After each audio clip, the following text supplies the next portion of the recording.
अब हमारे पास थ्योरम है, मान लो W सब स्पेस है V का और V क्या है, इनर प्रोडक्ट स्पेस, और U1 U2 UN क्या है, ऑर्थोनॉर्मल बेसिस W की, और V1 V2 VM क्या है, ऑर्थोनॉर्मल बेसिस W परपेंडिकुलर की। एक W की बेसिस दे रखी है ऑर्थोनॉर्मल और एक ऑर्थोनॉर्मल बेसिस दे रखी है W परपेंडिकुलर की। देन हमें दिखाना है कि अगर हम सारे तो W की बेसिस वाले एलिमेंट ले लें और सारे W परपेंडिकुलर की बेसिस वाले एलिमेंट ले लें तो वो सारे मिलकर ऑर्थोनॉर्मल बेसिस बन जाएगी V की। ठीक है, सबसे पहले तो हमने इसके ऑर्थोनॉर्मल होने की डेफिनेशन बता दी कि ये ऑर्थोनॉर्मल बेसिस है W की, तो सेम की सेम के साथ इनर प्रोडक्ट 1 है, अलग अलग की इनर प्रोडक्ट 0 है, ऐसे ही इसकी डेफिनेशन बता दी। अब हमने क्या किया, इस सेट को B नाम दे दिया। ठीक है, और हमें शो क्या करना है, we have to show that B is orthonormal basis of V। W V का सबसेट है, W परपेंडिकुलर भी V का सबसेट है। ये सारे एलिमेंट थे W के, तो इसलिए सारे कहाँ गए, V में। ये सारे एलिमेंट थे W परपेंडिकुलर के, तो ये भी कहाँ गए, V में। अब हमने मान लो स्मॉल v लिया W परपेंडिकुलर में से, इसका मतलब स्मॉल v की W के हर एलिमेंट के साथ इनर प्रोडक्ट 0 है। जब हर किसी के साथ 0 है तो इन पर्टिकुलर स्मॉल v की U1 U2 UN के साथ भी इनर प्रोडक्ट क्या होगी, 0, क्योंकि ये एलिमेंट किसके हैं, W के हैं। ठीक है, तो हमने ये लिखा स्मॉल v की UIs के साथ इनर प्रोडक्ट क्या है, 0। इसका मतलब W परपेंडिकुलर के एलिमेंट्स की UIs के साथ इनर प्रोडक्ट 0 आ रही है। अब ये सारे एलिमेंट किसके थे, W परपेंडिकुलर के, इसलिए इनकी इनर प्रोडक्ट UIs के साथ क्या होगी, 0।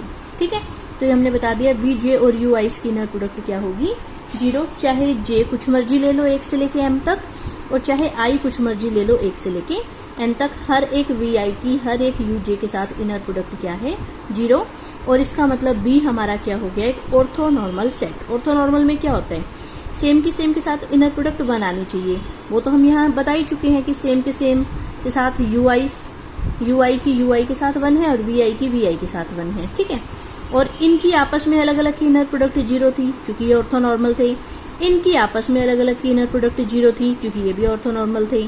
और इनके साथ भी इनर प्रोडक्ट क्या है, 0, क्योंकि ये एलिमेंट है W परपेंडिकुलर के और ये वाले एलिमेंट हैं W के, और W परपेंडिकुलर वाले एलिमेंट्स की W के हर एलिमेंट के साथ इनर प्रोडक्ट 0 आती है, तो इनकी भी आपस में अलग अलग की इनर प्रोडक्ट सबकी 0 है।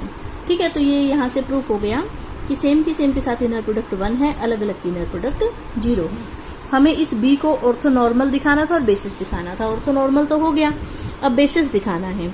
अब हमने ये रिजल्ट पढ़ा था कि every orthonormal set is linearly independent, तो वहां से ये लीनियरली इंडिपेंडेंट भी हो गया। ठीक है, तो सिर्फ एक तरह से स्पैन दिखाना रह गया। ठीक है, ऑल्सो V डायरेक्ट सम होता है W और W परपेंडिकुलर का।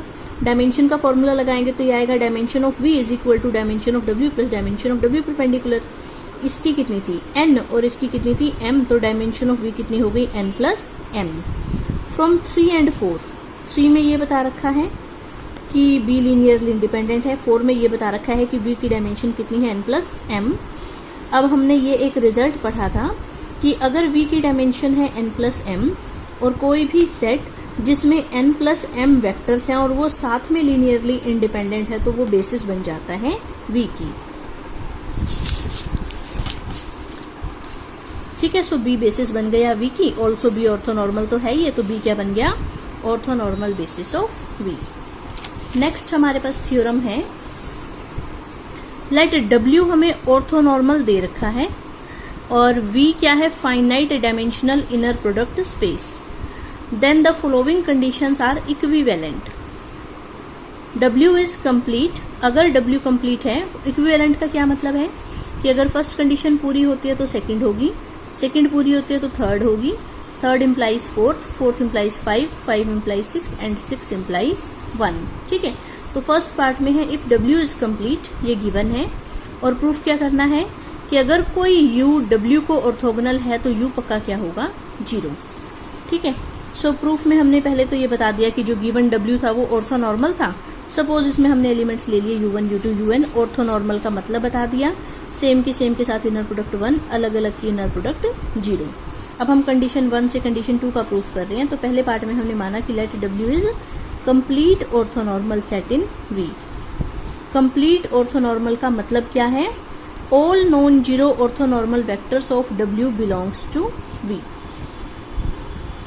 अब हमने कहा मान लो u v में से है और u ऑर्थोगोनल है w को, ठीक है, और u ऑर्थोगोनल है w को। ऑर्थोगोनल का मतलब u की w के हर एलिमेंट के साथ इनर प्रोडक्ट 0 आ रही है और हमें प्रूफ करना है u क्या होना चाहिए, 0। We have to prove that u should be 0।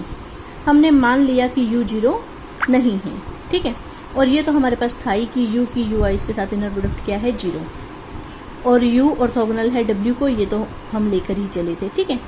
अगर u की इनर प्रोडक्ट w के हर एलिमेंट के साथ 0 है तो u by norm of u की भी 0 आएगी, क्योंकि मान लो u by norm of u की हम किसी v के साथ इनर प्रोडक्ट निकालते हैं तो 1 बाय नॉर्म ऑफ u तो एज अ स्केलर बाहर आ गया, इनर प्रोडक्ट किस किस की बची, u और v की। तो अगर u की v के साथ इनर प्रोडक्ट 0 है तो u बाय नॉर्म u की v के साथ भी इनर प्रोडक्ट 0 आएगी, ठीक है। तो क्योंकि u w को ऑर्थोगोनल है तो u by norm of u भी ऑर्थोगोनल है w को। अब हमने क्या किया, वो सेट जो था w जिसके एलिमेंट थे u1 u2 un, उसमें एक वेक्टर और डाल दिया। तो क्या ये एक ऑर्थोनॉर्मल सेट है? ऑर्थोनॉर्मल क्या था कि अलग अलग की इनर प्रोडक्ट 0 हो, सेम की सेम के साथ 1 हो। अब सेम की सेम के साथ 1 है u1 से लेके un तक, वो तो हम पहले ही बता चुके थे, और इसकी भी अपने साथ इनर प्रोडक्ट 1 आएगी, u by norm of u की u by norm of u के साथ इनर प्रोडक्ट। ये तो स्केलर है, बाहर आ गया, इनर प्रोडक्ट बच गई u की u के साथ। ये भी क्या है, नॉर्म ऑफ u स्क्वायर, ये भी क्या है, norm of u square, cut के कितना आ गया, 1। तो हर एक वेक्टर ऐसा है जिसकी अपने साथ इनर प्रोडक्ट 1 आ रही है, और चूंकि ये वाले u1 से लेके un तक के जो वेक्टर्स थे ये ऑर्थोनॉर्मल सेट के वेक्टर्स थे, तो आपस में अलग अलग की इनर प्रोडक्ट 0 है, और u by norm of u की इनके साथ इनर प्रोडक्ट 0 है, वो हम यहाँ बता चुके हैं, ठीक है। So this set is also in orthonormal set, जो कि कंटेन करता है w को, ठीक है। w से तो ये बड़ा है ना, w में तो सिर्फ इतने वेक्टर्स थे, तो ये सेट हमारा कंटेन करता है w को। And this implies w is not complete. Complete का क्या मतलब था कि जितने भी, कंप्लीट का एक तरह से ये मतलब था कि w is the maximal orthonormal set, ठीक है। कंप्लीट का मतलब है w is, complete means w is maximal orthonormal set.